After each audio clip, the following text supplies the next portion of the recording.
Shalom a todos, Shabbat Shalom. Bienvenidos a este espacio una vez más. Un honor y un placer poder compartir este Shabbat con ustedes.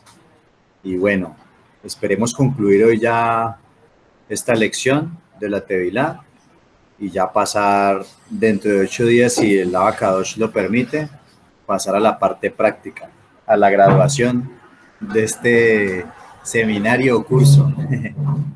Quiero empezar con una oración. Padre Celestial, te damos toda raba porque eres bueno, porque eres fiel y para siempre tu misericordia. Te pedimos que en esta reunión, en esta enseñanza, sea tu Ruach guiándonos a toda verdad, que sea tu Ruach el que dispone siempre nuestro corazón, nuestra mente, nuestros oídos, todo nuestro ser para recibir esta palabra. El Mesías dijo que si permanecíamos en sus enseñanzas, seríamos verdaderamente sus discípulos y conoceríamos la verdad, y esa verdad nos haría libres. ¿Libres de qué? Del engaño, libres de la ignorancia, y vamos a poder empezar a caminar conforme al Padre le agrada. Así que, Padre, colocamos este tiempo delante de ti, que no sea la voz de un hombre, sino la voz de tu Rúa, el que habla a través de nosotros, el que habla a través de mí y toca los corazones, Padre bendito. En el nombre de Yeshua, el Mesías. Amén y amén. Quería empezar con, en esta semana, una de las personas que está en estas secciones del curso de Tevilá me preguntó acerca del bautismo de Yeshua, que de pronto lo pasé por alto, no lo toqué, y era el versículo número 11 que tenemos aquí en la pantalla. Lo voy a poner un poquito más grande. Aquí donde dice, versículo 11, yo a la verdad os bautizo, cuando dice Johanán, Juan, yo la verdad os bautizo en agua para arrepentimiento, pero el que viene tras mí, cuyo calzado yo no soy digno de llevar, es más poderoso que yo. Él os bautizará en Espíritu Santo y fuego. Bueno, la pregunta era que no entendía el tema de fuego, Espíritu Santo y fuego. Bueno, cuando leemos este capítulo, del versículo 1 al 12, vamos a darnos cuenta a qué se refiere. Dice, en aquellos días vino Juan el Bautista, predicando en el desierto de Judea, y diciendo, arrepentíos, porque el reino de los cielos se ha acercado. Pues este es aquel de quien habló el profeta Isaías cuando dijo, voz del que clama en el desierto, preparad el camino del Señor, enderezad sus sendas. O sea, Johanán, Juan, venía a preparar esa venida ¿de quién? Del Señor, del Mesías. Dice, y Juan, versículo 4, estaba vestido de pelo de camello y tenía un cinto de cuero alrededor de sus lomos, y su comida era langosta y miel silvestre. Y salía a él Jerusalén y toda Judea y toda la provincia alrededor del Jordán. Y eran bautizados por él en el Jordán, confesando sus pecados. Versículo 7. Al ver él que muchos de los fariseos y de los saduceos venían a su bautismo, les decía, generación de víboras, ¿quién os enseñó a huir de la ira venidera? Haced pues frutos dignos de arrepentimiento. Y no penséis decir dentro de vosotros mismos, a Abraham tenemos por padre, porque yo os digo que Elohim puede levantar hijos a Abraham aún de estas piedras. Y ya, ojo con este versículo, y ya también el hacha está puesta a la raíz de los árboles.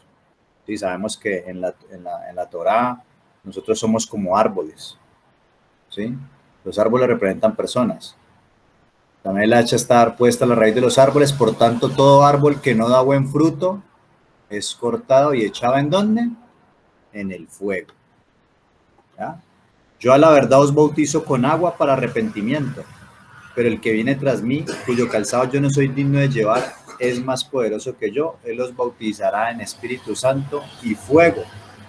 Dice, su aventador está en su mano, y limpiará su era, y recogerá su trigo en el granero, y quemará la paja en fuego, que nunca se apagará. Es decir, bueno, de acuerdo a lo que leemos en este pasaje, ¿cómo podemos interpretar de que Él los bautizará con Espíritu Santo y fuego? Bueno, una interpretación así de lo que el texto nos muestra o nos revela es que el Espíritu Santo o el Ruach HaKodesh para el creyente, y fuego de juicio para aquellos que no se arrepienten.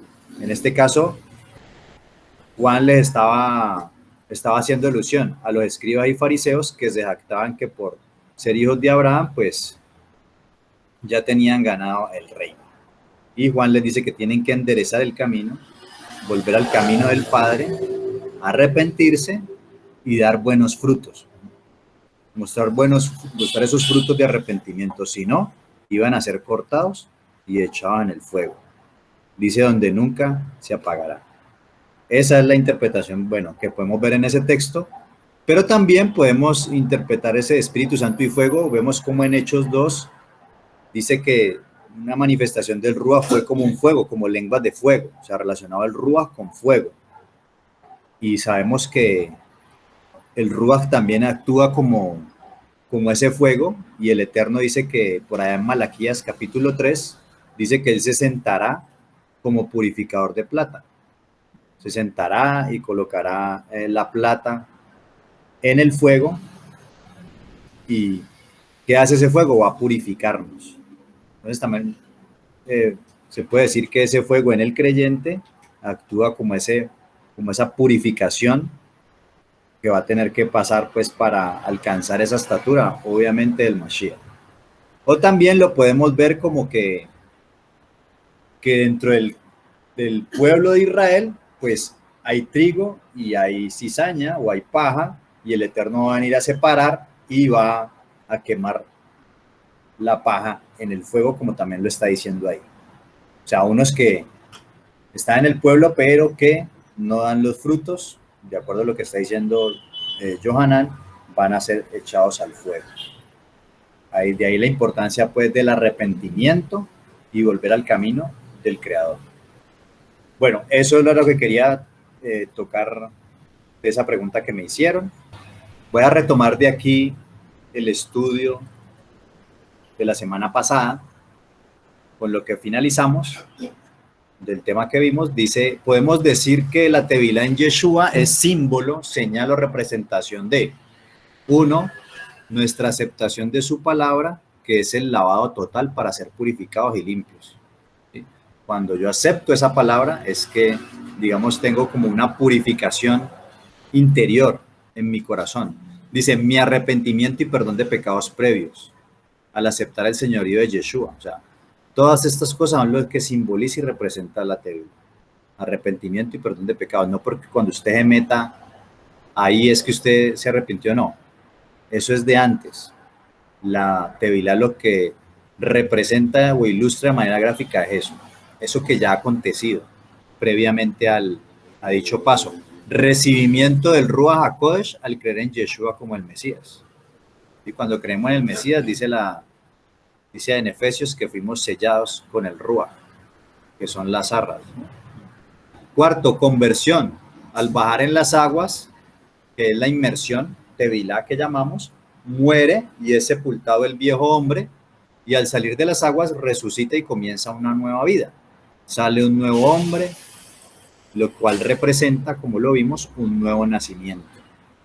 Quinto, reconocimiento legal y público de ser hijo de Adonai, por medio de Yeshua, es decir, una nueva identidad, recibiendo así la ciudadanía de Israel, formando parte de su pueblo y familia, ¿sí?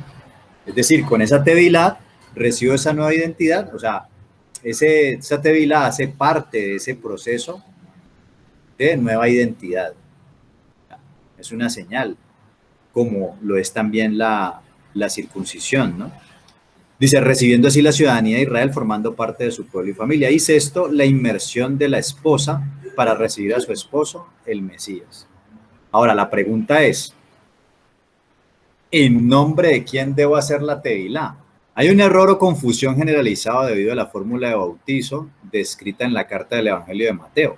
Todos conocemos este texto de la Reina Valera en Mateo 28, 18 al 20. Y Yeshua se acercó y les habló diciendo, toda potestad me es dada en el cielo y en la tierra. Por tanto, id y haced discípulos a todas las naciones, bautizándolos en el nombre del Padre y del Hijo y del Espíritu Santo, enseñándoles que guarden todas las cosas que os he mandado. Y he aquí, yo estoy con vosotros todos los días, hasta el fin del mundo. Amén.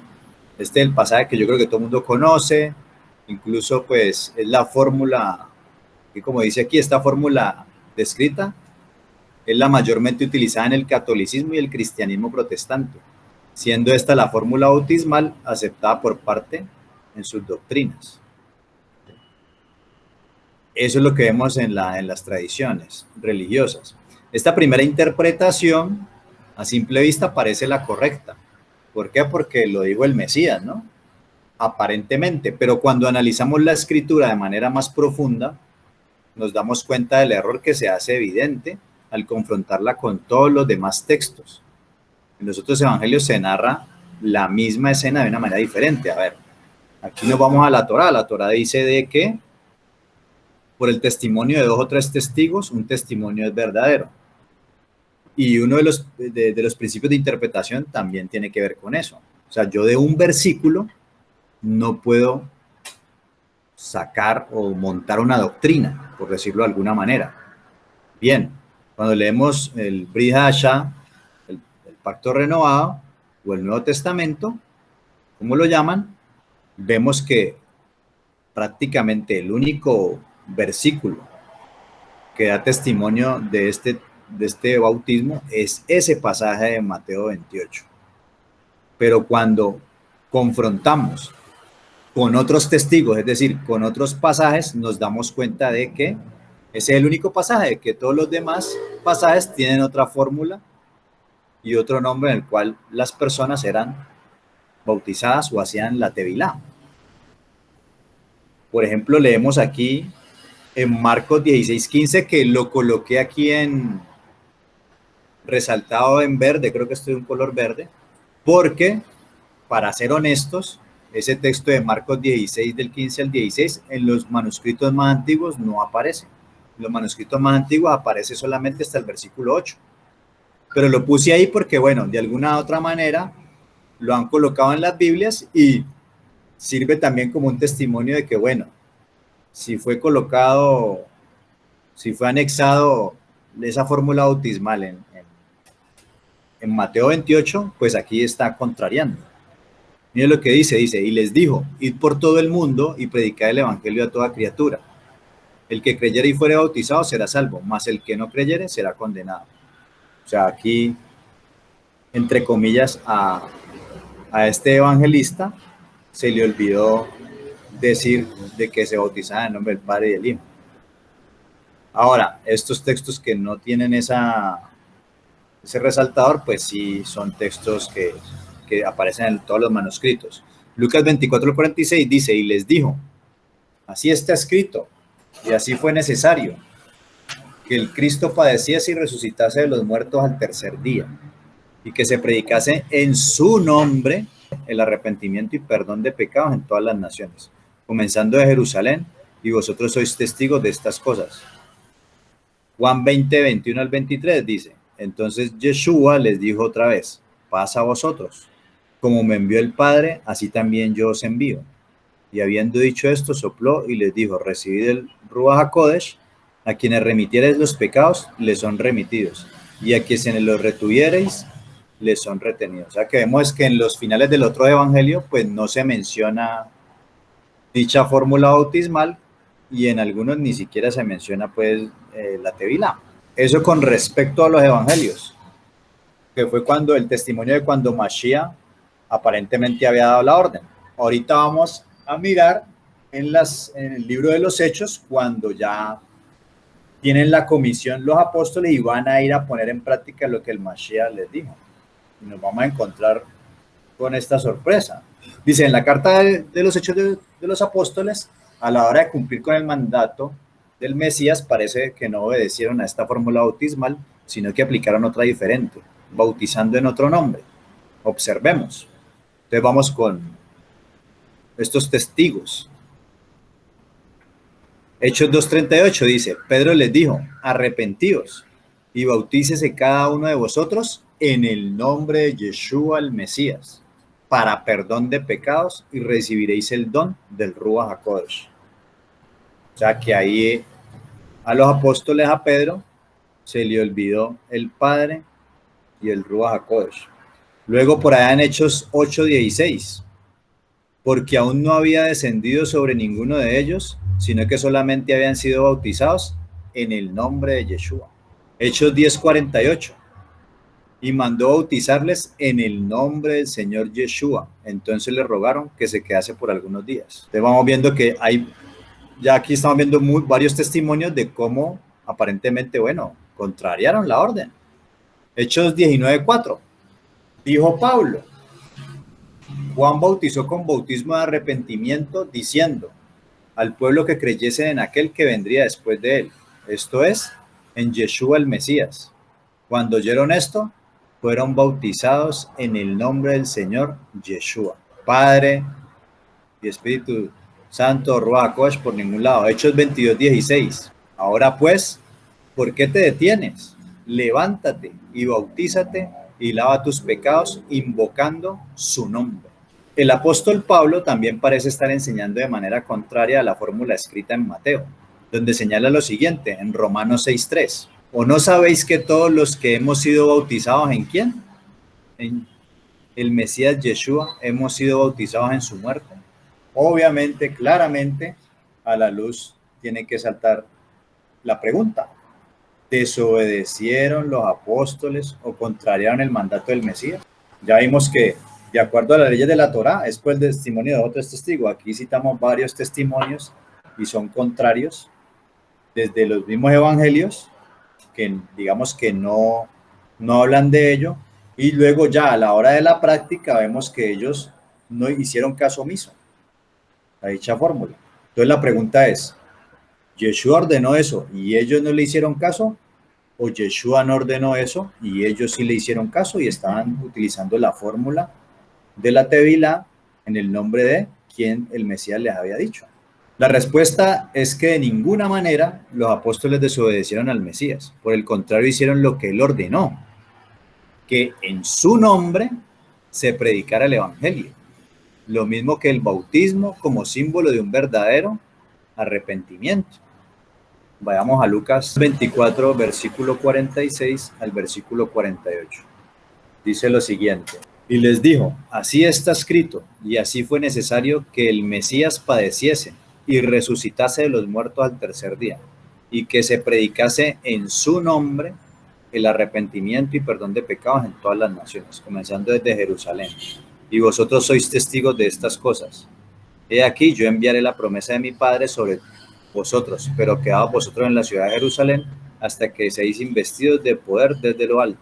Dice que predicase en su nombre, y en su nombre también se bautizaran. Es interesante también que en aquel tiempo, en ese contexto, muchos se bautizaban o hacían inmersión, hacían tevilá en el nombre del rabino que decidían seguir.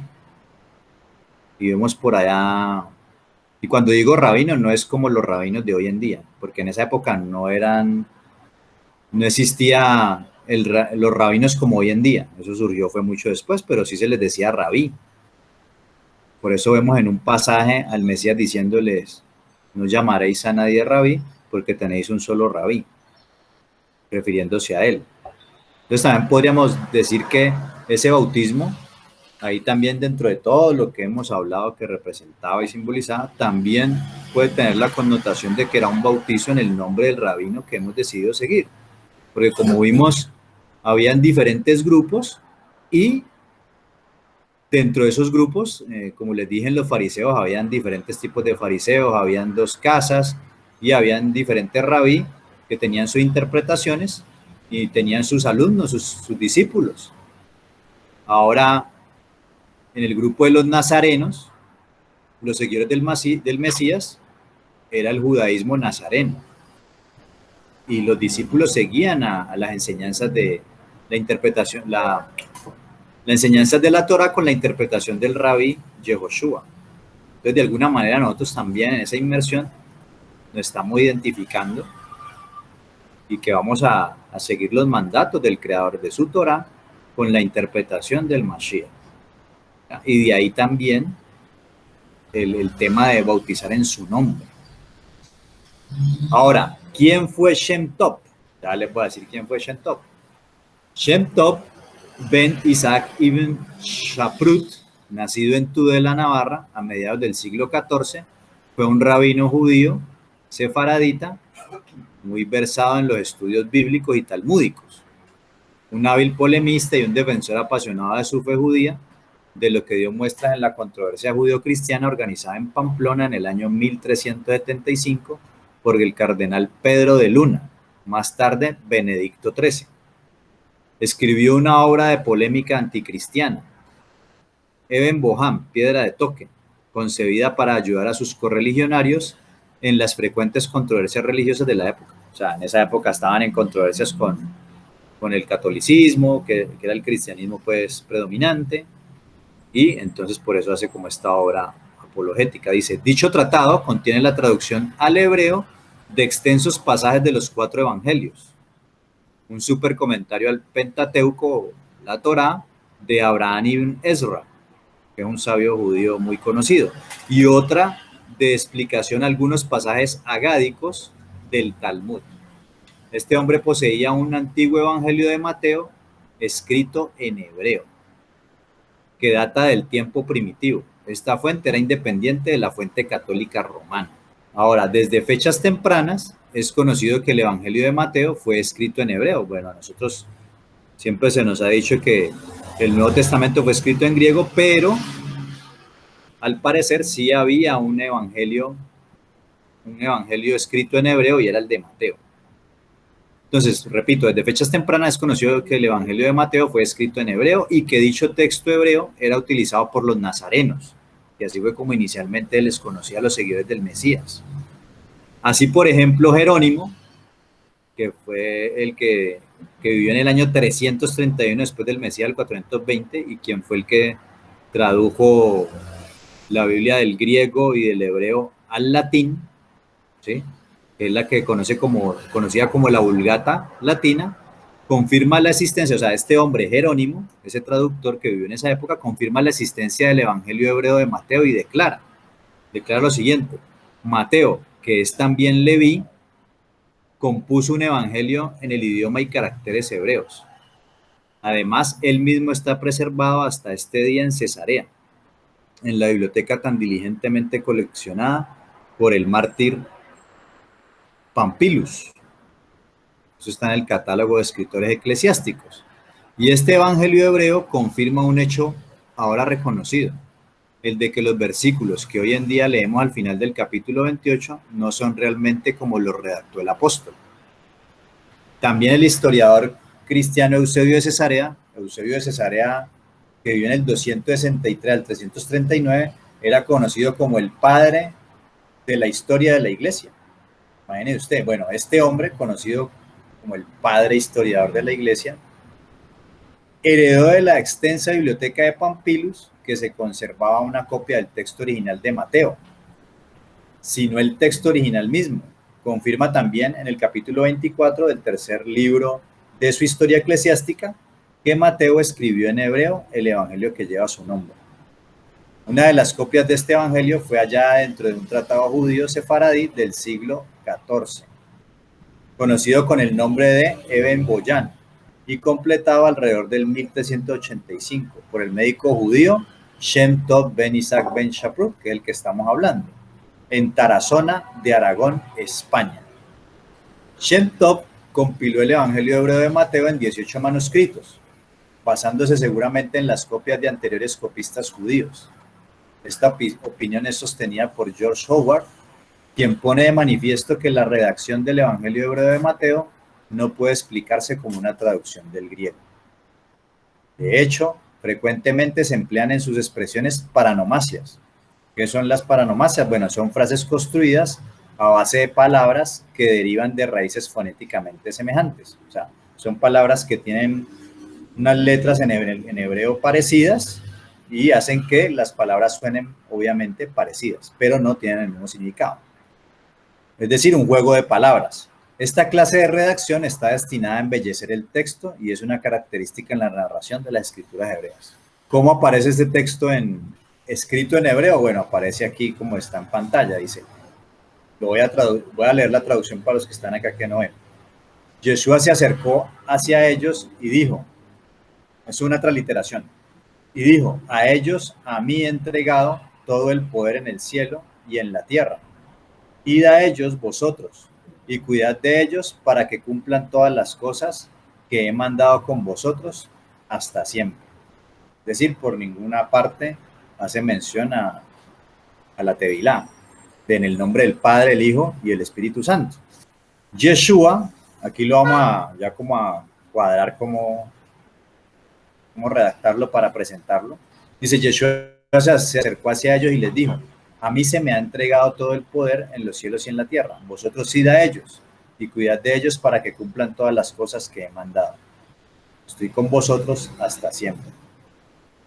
Estos son los versículos que concluyen el Evangelio hebreo que compiló Shem Tov con su traducción, y en tiempos de Eusebio, el padre historiador de la iglesia, como es conocido, el Evangelio griego de Mateo concluía de la siguiente manera en su traducción. Es decir, que en la época, los 300, entre el 300 y 400, que fue cuando vivió Eusebio, el Evangelio griego que tenía Eusebio en ese momento decía lo siguiente, traduciéndolo al español: id y haced discípulos en todas las naciones en el nombre mío, enseñándoles a observar todo lo que yo os he mandado. O sea que después del siglo IV, más adelante, es cuando empiezan a introducir la fórmula bautismal,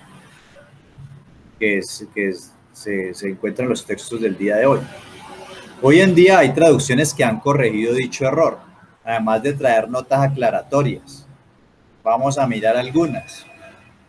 Por ejemplo, hay una versión mesiánica, que es el Nuevo Testamento, edición El Nombre Verdadero, que lo traduce Mateo 28 al 20, 18 al 20, 28, versículos 18 al 20, dice así. Dice, y Yeshua se acercó y les habló diciendo, toda potestad me es dada en el Shamaim, o sea, los cielos y en la tierra. Por tanto, vayan y hagan talmidim, discípulos de todas las naciones, haciendo mikvah, o sea, haciendo pues la inmersión a ellos en mi nombre, enseñándoles que de Shomer, o sea, que estaré con vosotros, enseñándoles a obedecer, a que guarden todas las cosas que yo les he mandado. Y he aquí, yo estoy con ustedes todos los días hasta el fin del Olam Hasé, o sea, hasta el fin del mundo.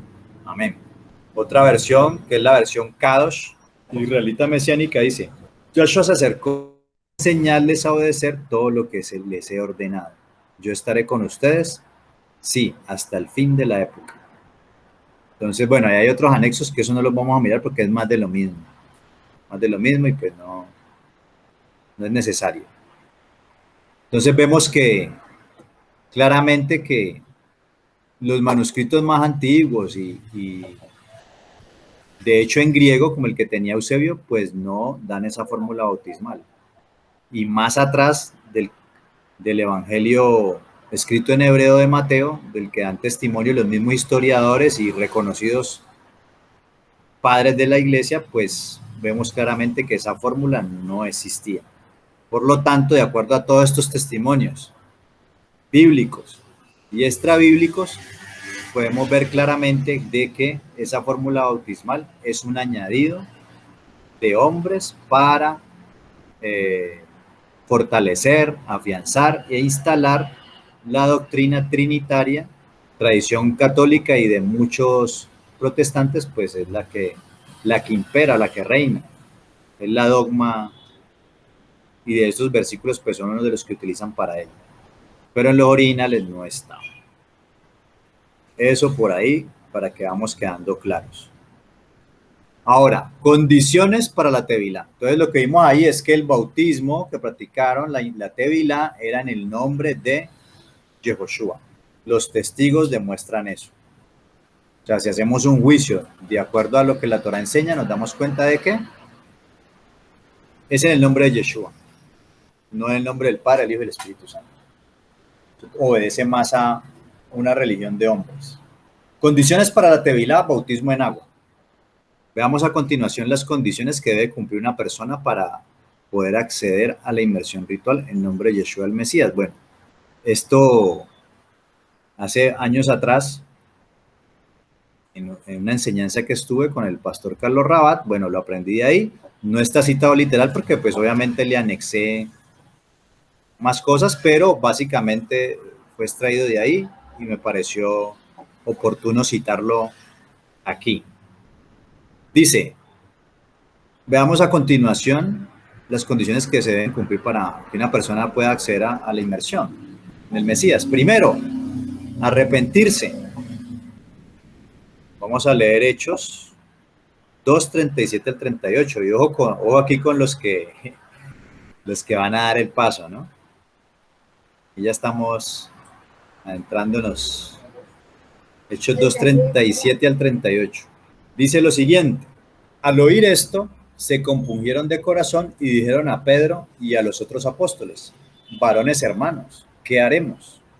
Pedro les dijo: arrepentíos y bautícese cada uno de vosotros en el nombre de Yeshua el Mesías para perdón de los pecados y recibiréis el don del Ruach HaKodesh. Vemos ahí claramente que lo primero que contesta Pedro cuando le dijeron ¿qué haremos?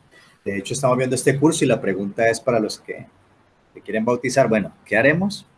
Pedro les contesta a ustedes: arrepiéntanse y bautícense cada uno de vosotros en el nombre del Mesías para perdón de los pecados y recibiréis el don del Espíritu Santo. Entonces, Pedro les ordena dos cosas: primero arrepentirse y luego bautizarse, ya que el arrepentimiento precede al bautismo, pues el bautismo es símbolo externo o confirmación del cambio interno producido por el arrepentimiento. O sea, yo voy a la inmersión porque ya me he arrepentido. Primero me arrepiento y después es que sí voy a... Por eso les decía Juan, arrepiéntanse, den frutos de arrepentimiento. Y vengan y hagan inmersión. Segundo paso, creer. Creer. Primero se cree y posterior a ello se bautiza. En los inicios de la congregación del Mesías se aplicaba estrictamente este orden. Cada que una persona creía en Yeshua para salvación, inmediatamente era bautizado. Miremos ahí en Romanos 10, del 8 al 10, pero bueno, aquí no habla del bautismo, pero habla de la salvación, que es previo. Más que dice, cerca de ti está la palabra, en tu boca y en tu corazón. Esta es la palabra de fe que predicamos, que si confesares con tu boca que Yeshua es el Señor y creyeres en tu corazón que Elohim le levantó de los muertos, serás salvo. Porque con el corazón se cree para justicia, pero con la boca se confiesa para salvación. Evidentemente, claramente, yo soy expuesto a la palabra, ¿sí? Estoy expuesto a la palabra, creo, me arrepiento, o sea, me doy cuenta que soy un pecador, me arrepiento y creo que Yeshua es el Mesías, que vino a morir por mí, que vino a extender su gracia, su benevolencia, su gen, su favor, y eso me va a traer salvación. Ahora entro a ser parte del pueblo del convenio y ya sigo de ser los mandamientos. Cuando yo acepto eso, me arrepiento y creo, entonces ahí sí viene la inmersión. Tercero, compromiso. Entonces, bueno, vayan evaluándose ustedes, haciendo la introspección. ¿Ya se arrepintieron? ¿Ya creyeron que Yeshua es el Mesías? Y ahora, el tercero es compromiso. Vamos a leer 1 de Pedro 3, 19 al 21. Este lo citamos al comienzo del estudio, en el cual también fue y predicó a los espíritus encarcelados, los que en otro tiempo desobedecieron cuando una vez esperaba la paciencia de Elohim en los días de Noé, mientras se preparaba el arca, en la cual pocas personas, es decir, 8, fueron salvadas por agua. El bautismo que corresponde a esto ahora nos salva, no quitando las inmundicias de la carne, sino como la aspiración, y ojo con esa palabra, sino como la aspiración de una buena conciencia hacia Elohim, por la resurrección del Mesías, quien habiendo subido al cielo está a la diestra del Padre, de Dios, y a él están sujetos ángeles, autoridades y potestades. Pero quiero detenerme en el versículo 21, porque dice que el bautismo que corresponde, que ahora nos salva, dice, no quitando las inmundicias de la carne, sino como la aspiración de una buena conciencia. Recordemos que al bautizarse, las personas asumirían que una nueva clase de vida, salir del paganismo y obedecer al verdadero Elohim, o arrepentirse en el caso, pues, si era del pueblo hebreo, pues arrepentirse de sus pecados y volverse al convenio, o sea, volver a obedecer el convenio, los mandamientos del Eterno, su Torá. En el caso de los paganos, los gentiles que venían del paganismo, bueno, salir de ese paganismo y obedecer al Eterno. Eso es como un paso que está dando, ¿no? Dejando el viejo, o sea, por eso decíamos la semana pasada que representaba morir al viejo hombre pagano y nacer para una nueva vida. En la vida que usted muere obedecía a la injusticia y obedecía al pecado. Y en esta nueva vida, cuando usted sale de las aguas, es para obedecer al verdadero Elohim, dejando atrás ese hombre pecador. Dice, Pedro llama a la Tevilá bautismo el compromiso de una buena conciencia o la aspiración de una buena conciencia para con Dios. ¿Por qué? Bueno, porque digo aquí compromiso, porque la palabra que usa Pedro para compromiso o aspiración, que lo traducen, es eperotema en griego. Y en cualquier contrato que se hacía en la antigüedad, en esa época, había una pregunta y una respuesta que hacían que el contrato fuera firme. Cuando iban a hacer un contrato, siempre se hacía una pregunta y había una respuesta, la cual, digamos, que validaba ese contrato. La pregunta era, ¿aceptas los términos de este contrato y te comprometes a cumplirlos? Es como un contrato, ¿no? Te hacen la pregunta si aceptas este contrato y te comprometes a cumplirlos, y la respuesta ante testigos era sí. Sin esa pregunta y respuesta, el contrato no era válido. El término técnico para esa pregunta y respuesta era eperotema en griego, que es lo que se traduce como la aspiración de una buena conciencia. Es decir, que en este momento estamos ahí y antes de hacer la inmersión, el Eterno nos está preguntando, bueno, ¿aceptan ustedes comprometerse conmigo? Hace la pregunta, debe haber una respuesta. La respuesta es sí, entonces es válido el contrato. Pedro está diciendo en realidad que en la Tevilá, bautismo, Elohim le preguntaba a la persona que llegaba del paganismo al conocimiento de Adonai y Yeshua, ¿aceptan los términos de mi servicio?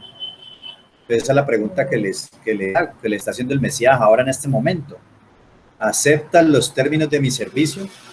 ¿Acepta sus privilegios y promesas? Porque resulta que en la religión tradicional siempre nos hablan de las promesas y usted prende y ve prédicas cristianas y eso le hablan de las promesas y las promesas de Dios y Él tiene grandes cosas para ti, no sé qué y no sé cómo, pero nunca te predican o te enseñan que así como usted tiene parte de esas promesas, también tiene que tomar las condiciones, las demandas y las responsabilidades. Esas son las que no están enseñando. Y esas son muy importantes. Entonces aquí la pregunta es, el Mesías está preguntando, no está preguntando. Os pregunta a los que van a dar el paso, ¿aceptan los términos de mi servicio? ¿Acepta sus privilegios y promesas y asume sus responsabilidades y demandas? ¿Ya te arrepentiste? ¿Crees en mí? ¿Has dejado el paganismo y vas a dar el paso hacia mí? ¿Aceptas este servicio? ¿Aceptas lo que yo te he mandado? Pues esperemos que digan sí, pero esa respuesta el candidato ya la había meditado y pensado previamente. Es decir, aquí estamos hablando cuando ya van a hacer la inmersión. O sea, estamos aquí, por eso los que estamos aquí estamos haciendo esa pregunta. No me la respondas para que usted cada uno se la haga en su interior. Pero esa respuesta el candidato ya la había meditado y pensado previamente, pues al cumplir con los dos requisitos anteriores, ya tenía una buena conciencia o ya tenía la aspiración de una buena conciencia. Ya él solito ya estaba en ese compromiso con el Padre de empezar a caminar. O sea, no es que ahora voy a hacer la inmersión y a partir de ahí no, o sea, eso es simbólico. Se supone que cuando tú llegas a dar ese paso es porque tú ya vienes caminando. Y vuelvo y cito a Juan, cuando ve a los fariseos que venían, o sea, arrepiéntanse, primero arrepiéntanse y ni hagan frutos de arrepentimiento y vengan acá y que realmente esto sea un simbolismo verdadero, no una inmersión como cualquier otra que la hacían y no se habían arrepentido de nada. Dice, pues al cumplir con los dos requisitos anteriores ya tenía una buena conciencia. Miremos, el creyente ha reconocido humildemente sus pecados, o sea que ha habido un arrepentimiento, y ha confesado su fe en el señorío y en la resurrección del Mesías, como el sacrificio expiatorio de sus pecados. Y hay un cuarto punto que, digamos, después de que sales de las aguas, ahí que viene, bueno, y que bueno, algunos ya han empezado, que es el discipulado.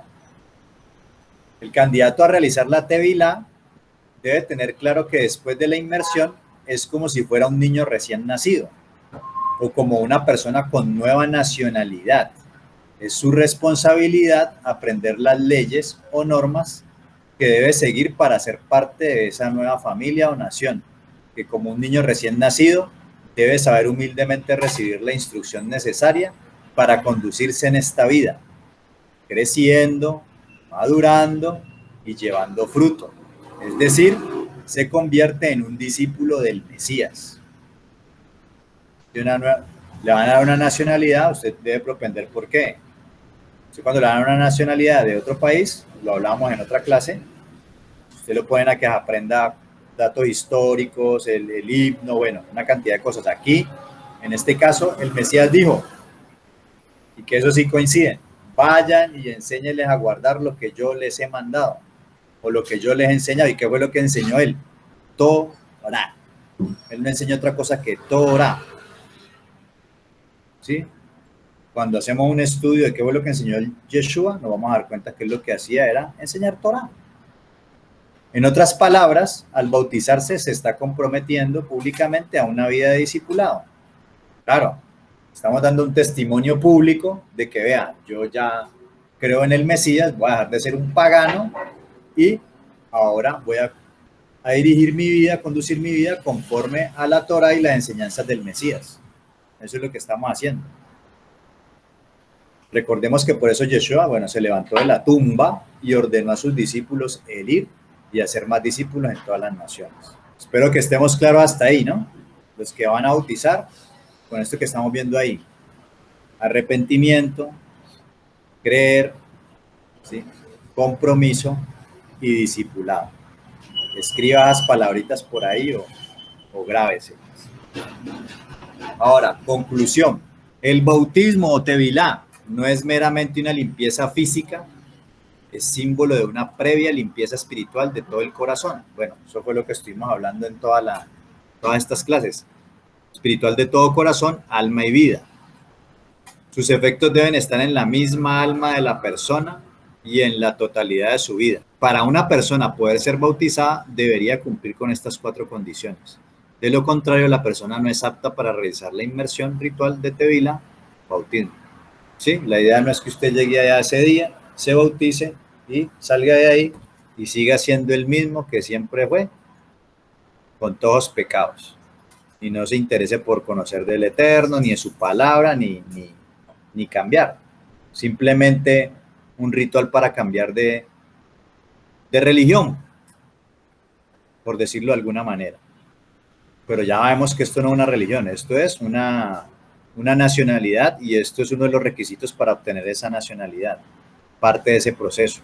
Bueno, cuando usted tiene una nueva nacionalidad tiene derechos y también tiene deberes. Todo eso es lo que usted está aceptando. Hay unas notas que voy a comentar aquí que son las siguientes. Los demás baños rituales, porque bueno, si bien hablamos de la inmersión de consagración, también vimos claramente que habían otro tipo de inmersiones de purificación y que hacían repetidas ocasiones. Los demás baños rituales de purificación repetitivos en este momento son tema de controversia en algunas congregaciones.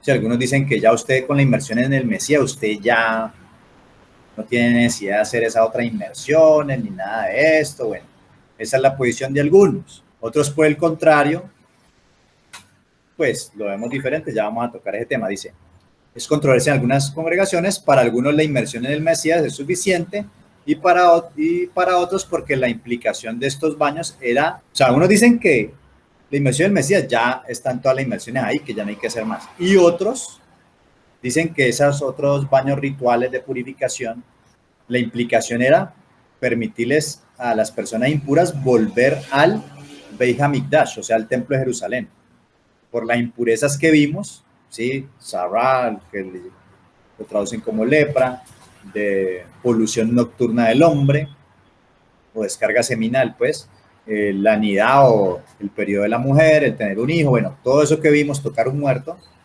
pues ya lo vimos y no vamos a volver a hablar de ello, impedía que fueras al templo, y parte del proceso de purificación era hacer una inmersión para poder volver al templo. Entonces, como no hay templo, entonces algunos argumentan, pues no hay necesidad. Dice, implicaba pues que poder ir al Beit HaMikdash y participar en sus actividades como los Moadim, las fiestas, lo que traducen como fiestas, sacrificios y demás. El templo, el cual en este momento está destruido, y en su lugar se encuentra la mezquita de Omar musulmana.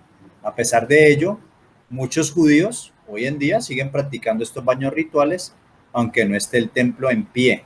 Y bueno, hasta vimos algunos videos que ellos siguen haciendo las inmersiones y todo ello. Ahora digo yo, Javier, así como por allá, cuando uno lee el Brit Hadashah, por allá Shaul Pablo dice, digo yo, no el Señor. Ahora esto es una opinión mía, no es Torah ni Brit Hadashah, de lo que estuvimos estudiando es una opinión personal, y cada cual pues la evalúa y mira qué hace, qué no hace, pero mi opinión, con lo que le acabé de presentar durante estas 4 semanas, de acuerdo a lo enseñado en esta lección, si algún creyente quiere practicarlas de manera simbólica en casa, en su baño cotidiano, o una mikvé de aguas naturales, o un río, no le vería ningún problema. Ya sabemos que habían diferentes tipos de tevilot. Estas no son de consagración, sino de purificación. Por ejemplo, las previas a una moed o a una cita o fiesta del Eterno, pues es una muestra clara de que en su corazón está el guardar los mandamientos de la Torah, ¿sí? Entonces, por ejemplo, yo sé que algunos de los que estamos acá en Torah Viviente y todo, pues antes de las citas, de las Moadim, de las fiestas, se hace inmersión. De hecho, ahorita que vamos a hacer la inmersión, unos van a hacer una inmersión de consagración y otros van a hacer la inmersión preparándose para la fiesta.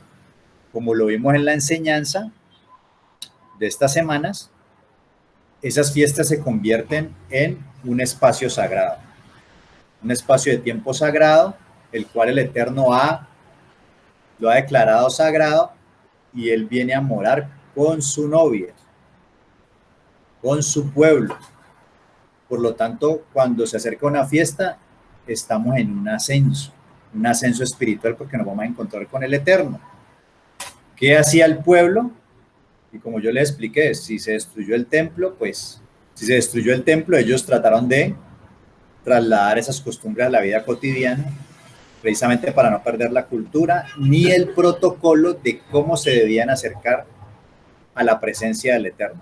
Por lo tanto, cuando usted va a ir a un moed, a una fiesta, a una cita de estas, es un espacio santo, un espacio sagrado, y hay que verlo de esa manera. Por ello no le veo malo que usted, teniendo ese entendimiento de cómo acercarse al Eterno y cómo lo hacía el pueblo y cómo lo había ordenado el Padre, usted decida hacer inmersión. En una mikvé de aguas naturales, yo no puedo ir a un río.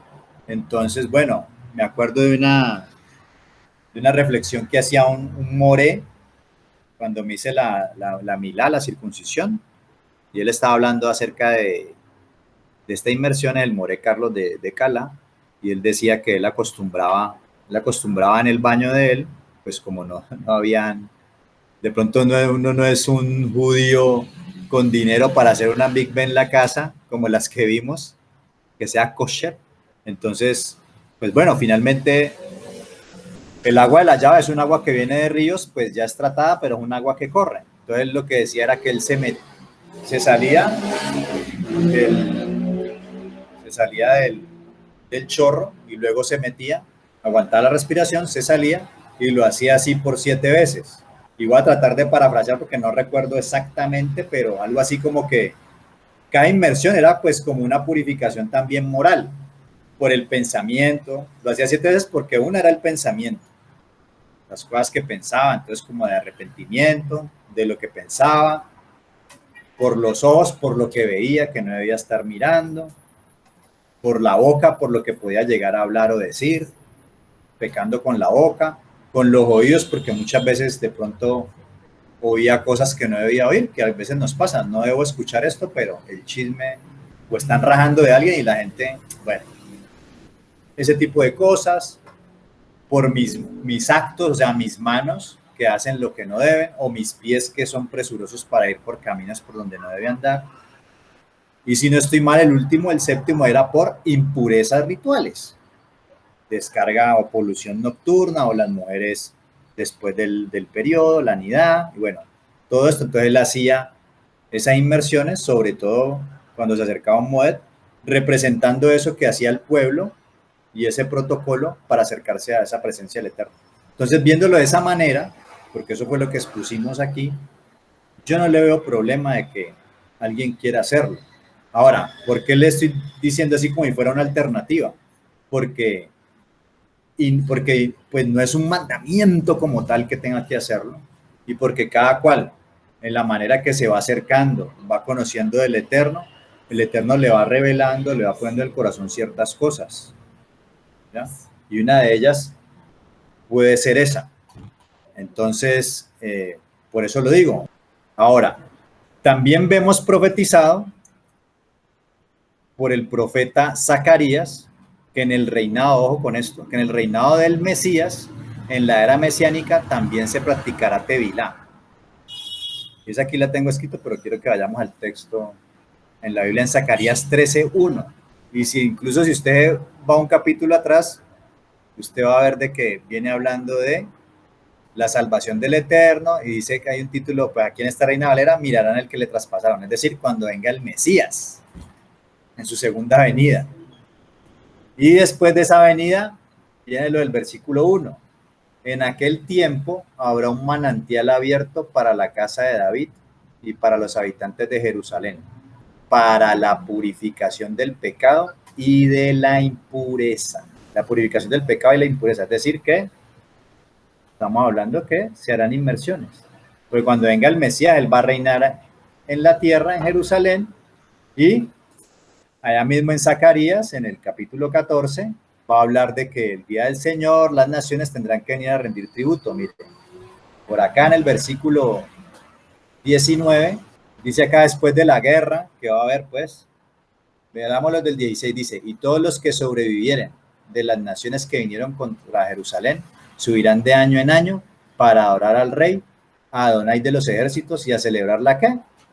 La fiesta de Sucot, de los tabernáculos. Y acontecerá que los de las familias de la tierra que no subieren a Jerusalén para adorar al rey, Adonai de los ejércitos, no vendrá sobre ellos lluvia. Y si la familia de Egipto no subiere y no viniere, sobre ellos no habrá lluvia. Vendrá la plaga con que Adonai herirá a las naciones que no subieren a celebrar la fiesta de los tabernáculos. Es decir, pues ahí vemos que los otros campamentos que están predicando que no hay que guardar fiesta y no hay que hacer nada, bueno, aquí en las profecías dice que en aquel tiempo vaya, dígale eso al Señor, que no hay que guardar nada, que no hay que hacer nada, el Eterno los va a poner, los va a obligar a que tienen que celebrarla. Dice, esta será la pena del pecado de Egipto y del pecado de todas las naciones que subieren para celebrar la fiesta de los tabernáculos. Bueno, el punto aquí es que, devolviéndonos al capítulo 13, pues habrán inmersiones, y si se va a subir a la fiesta a presentarse delante del Eterno, habrán inmersiones. Entonces, ¿qué es lo que se hace acá hoy en día? Estamos practicando la Torah. Cuando el Eterno venga, nosotros ya estamos entrenados, y realmente sí estamos entrenados como lo que él dice, serán un reino de sacerdotes, no un reino que se llaman supuestamente sacerdotes y no tienen ni idea del templo, ni idea de lo que hacían los sacerdotes, ni mucho menos, sino que realmente sí conocemos acerca del oficio y la función de los sacerdotes y podemos claramente ejercer ese oficio a la cual el Eterno pues nos declara que somos un reino de sacerdotes, que realmente se cumpla eso en nosotros. Por último, ya aquí cierro el tema, pero voy a hacer aquí ya, con esto ya está cerrado el tema, pero quiero leer un texto de una página cristiana, porque también pues ahí se escuchan varias cosas de enseñanza acerca de la tébila y demás, y bueno, quiero traer esta cita para también aclarar ciertos puntos. Aquí dice con respecto al bautismo tradicional infantil en la Iglesia Católica. Vamos a mostrarle aquí, vamos a leer este último y con eso terminamos. Es una página que se llama God Questions, es cristiana y dice, empieza con una pregunta. ¿Qué dice la Biblia acerca del bautismo de infantes? Entonces, respuesta. Existe mucha confusión acerca del bautismo en varias denominaciones cristianas. Sin embargo, esto no es resultado de una presentación confusa del mensaje del bautismo en la Biblia. La Biblia es abundantemente clara sobre lo que es el bautismo, para qué es y cuál es su propósito. En la Biblia, solo los creyentes que habían puesto su fe en el Mesías eran bautizados. Bueno, aquí ya sabemos que es cristiano y bueno, examínenlo todo y desechar lo malo y retener lo bueno. Dice, eran bautizados como un testimonio público de su fe e identificación con él. ¿Estamos de acuerdo? El bautismo mediante la inmersión en agua es un paso de obediencia subsiguiente a la fe en el Mesías. Es la proclamación de esa fe en el Mesías, una declaración de sumisión a él y una identificación con su muerte, sepultura y resurrección. Sí, eso lo vimos. En base a lo anterior, el bautismo infantil no es una práctica bíblica. Un infante no puede poner su fe en el Mesías. Un infante no puede hacer una decisión consciente de obedecer al Mesías. Un infante no puede entender lo que simboliza el bautismo en agua. Y pues por lo que vimos, no puede ni arrepentirse ni creer, porque si a un niño no tiene entendimiento. La Biblia no registra a ningún infante siendo bautizado. El bautismo infantil fue el origen de los métodos bautismales de rociar o verter agua, ya que era imprudente y peligroso sumergir totalmente a un infante en el agua. Bueno, incluso en la primera clase vimos algo más profundo sobre ello. Aún el método del bautismo infantil está en discordancia con la Biblia. ¿Cómo puede ilustrar la muerte, sepultura y resurrección del Mesías el acto de rociar o verter un poco de agua en la cabeza? Pues no simboliza la muerte y nacimiento a la vida, como vimos en la escritura. Dice, muchos cristianos que practican el bautismo infantil lo hacen creyendo que este es el equivalente, y ojo con esto, a la circuncisión en el nuevo pacto. Muchos creen que es el equivalente, ese bautismo es el equivalente a la circuncisión en el nuevo pacto. Desde este punto de vista, así como la circuncisión unía a un hebreo a los dos pactos, al abrahámico y el mosaico, así el bautismo une a una persona al nuevo pacto de la salvación a través del Mesías. Y ojo aquí, este razonamiento es antibíblico. El Nuevo Testamento, Bori Hadashah, en ninguna parte vincula el bautismo con la circuncisión. Asimismo, en ninguna parte del Bri Hadashah o Nuevo Testamento se describe el bautismo como un signo del nuevo pacto. Así como la circuncisión dice que la circuncisión dice que esta es la señal del pacto, en ninguna parte habla de que esta es la señal del nuevo pacto. Es la fe en el Mesías lo que permite que una persona se una a las bendiciones del nuevo pacto. Porque como vimos, el bautismo era una consecuencia de algo que ya había pasado en tu interior.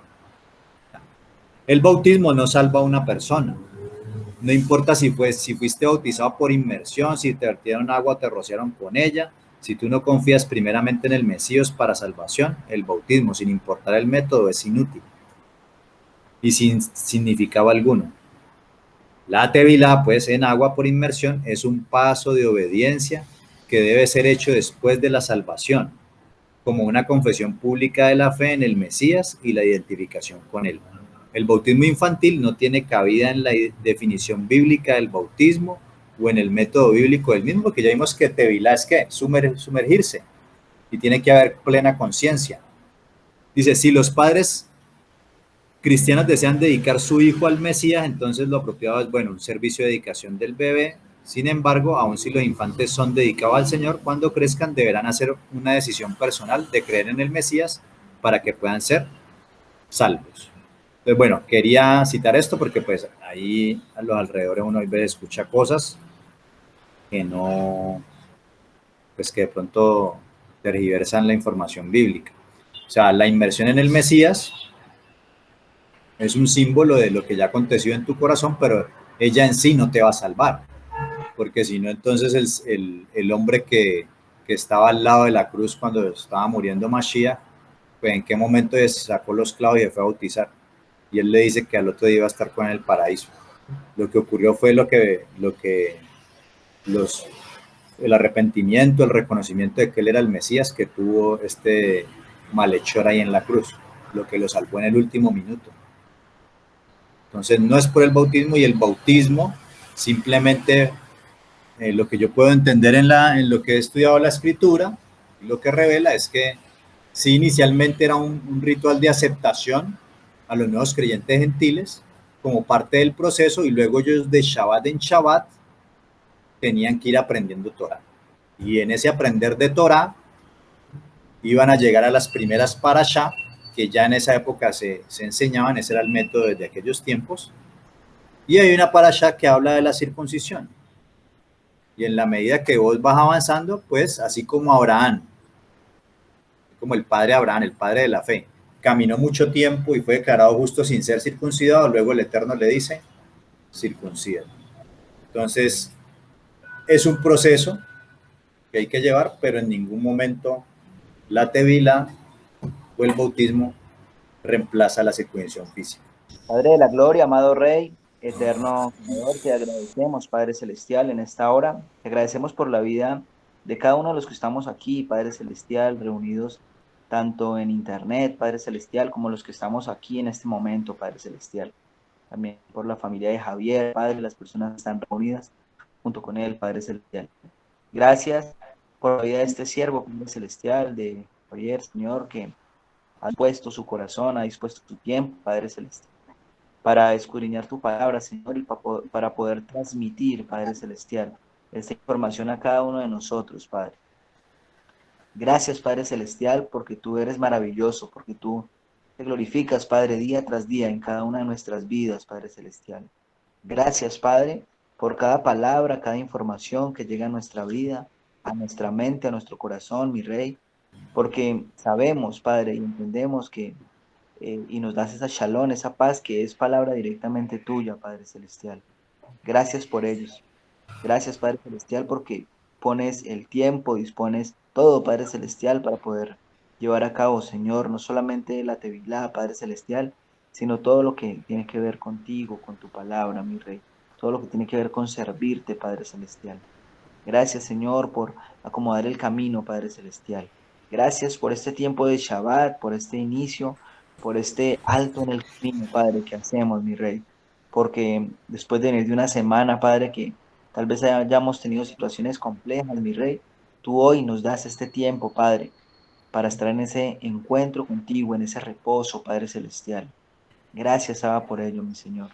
Te pedimos por favor que nos permitas continuar en este tiempo de Shabbat, de reposo, y que la semana que viene, Padre, sea también totalmente dirigida por ti, Padre Celestial.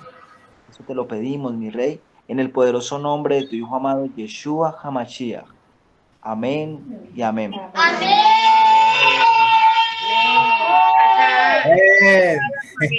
Amén. Amén.